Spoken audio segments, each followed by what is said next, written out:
All right, let's talk about cyber scams. But for a minute, let's forget all the complex code and the technical jargon. You want to know why? Because the single biggest security flaw, well, it isn't in your computer. It's in your brain. Let's dive in. So let me ask you, straight up, what do you think is your biggest security risk online, right now?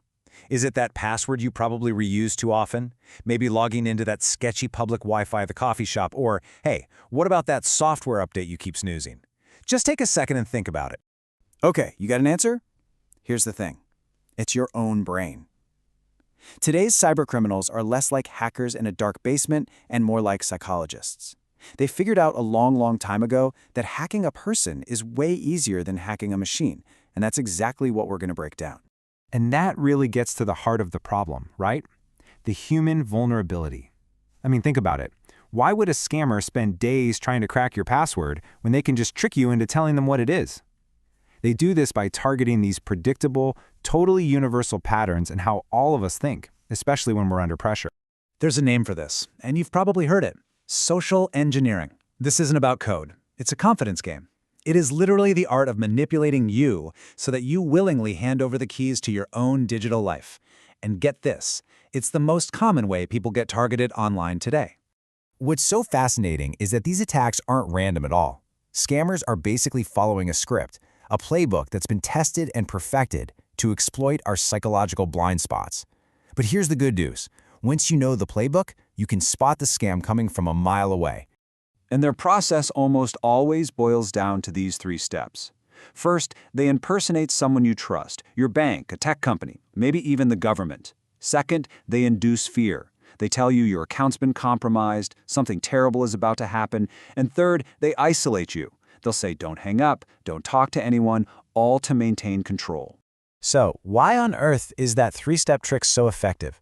It's because it's specifically designed to target the built-in shortcuts our brains use every single day. You can think of them as mental glitches. Now, usually they're helpful, but scammers know exactly how to turn them against us.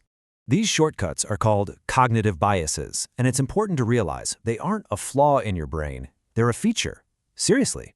From an evolutionary standpoint, they helped our ancestors make split-second life-or-death decisions. But in our complex digital world, when a scammer cranks up the stress, those same helpful shortcuts become your worst enemy, pushing you to act before you have a chance to think. Let's break down a few of them. First up, authority bias. We are all socially conditioned from childhood to trust and obey people who seem like they're in charge. A police officer, a bank manager, someone from tech support. Scammers know this, so they wrap themselves in this fake cloak of authority to get you to comply immediately. And you might get a call or an email that sounds just like this. The moment you hear IRS or your bank, that authority bias just kicks right in. They add a threat, a little pressure, and boom, your brain defaults to cooperation without even pausing to ask, wait a minute, is this for real? Next up is a huge one, the urgency bias. Our brains are hardwired for that fight or flight response. Scammers exploit this by inventing a crisis. They create a false sense of urgency because they know that when we're in a panic, we don't think, we just react. This is the classic language of urgency, isn't it? The words in all caps, the exclamation points, phrases like catastrophic loss, it's all designed to spike your adrenaline. Your critical thinking skills plummet, and that powerful instinct to just do something takes over. And finally, there's the scarcity bias. We are all susceptible to the fear of missing out, right? We just naturally value things more when we think they're about to disappear. So scammers create this false sense of scarcity to pressure you into acting before you have time to think it through. Final warning, locked permanently. This language is designed to trigger that scarcity bias. But the resource here isn't a concert ticket, it's your own account access. And the threat of losing that for good is an incredibly powerful motivator to get you to click that link without a second thought. So here's the crucial point that ties it all together. Stress is the key.